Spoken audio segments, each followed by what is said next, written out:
Hi, good morning.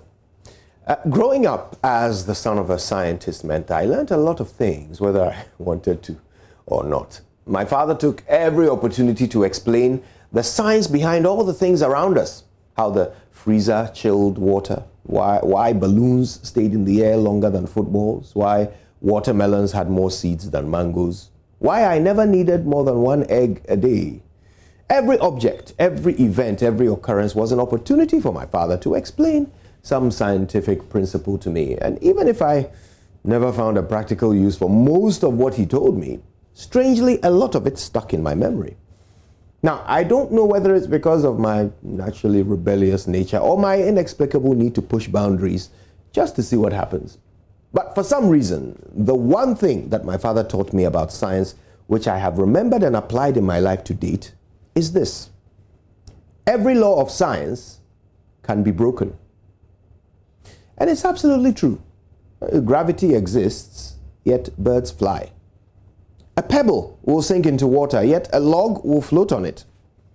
God has given us examples in nature of how the physical laws that govern us can be broken. It was almost as if God was trying to send us a message. You know, the ancient Egyptians, they saw how logs floated and it inspired them to create ships. The Wright brothers watched birds soar through the air and figured out how to make aeroplanes. Alexander Wolcott observed the behavior of light on different surfaces and it led him to create the camera. Electricity, the telephone, the internet, all these wondrous creations were fashioned by people who studied the laws of science and then broke them to create something new. I think God's message to us is actually quite simple, and those who have decoded that message are the ones who have gone on to become the greatest people in human history. My dear friend, this method of achieving success applies to us too, you and me. No matter what stage in life or what profession we're in today, there are natural laws that are recognized by the people around us. Drivers do not become CEOs in your company, right? Security guards do not get master's degrees, right?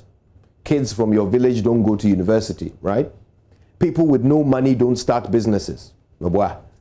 Convicted criminals do not become pastors. Poor men don't stand a chance with beautiful women. There seems to be natural laws all around us, setting the limits for our potential and prescribing the boundaries for our progress.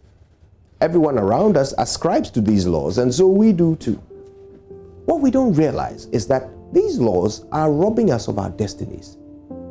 Every great person has achieved their success by doing what others were not prepared to do, by staying up later, by practicing longer, by praying deeper, by studying harder, by saving more money, by sacrificing more leisure time, by running farther, climbing higher, shooting straighter, and working harder than everyone else was prepared to. The secret to success is not as complicated as you might think. You just have to believe that you are better than your competitors and then do better than your competitors. Look at the natural laws by which they have limited themselves and break those laws to achieve your success. Today the message is simple. Every natural law can be broken. It's about time you realized that and started tearing down the walls between you and your destiny of greatness. Remember, gravity exists, yet birds fly. Don't let anyone or anything tell you that you can't succeed. There's no rule without an exception. There's no physical law that can't be broken. You are the exception that breaks the rule. So stand up for your dreams and stand out from your peers. My name is JoyNews, and my goals defy logic. But what power has logic over dreams? Good morning, Ghana.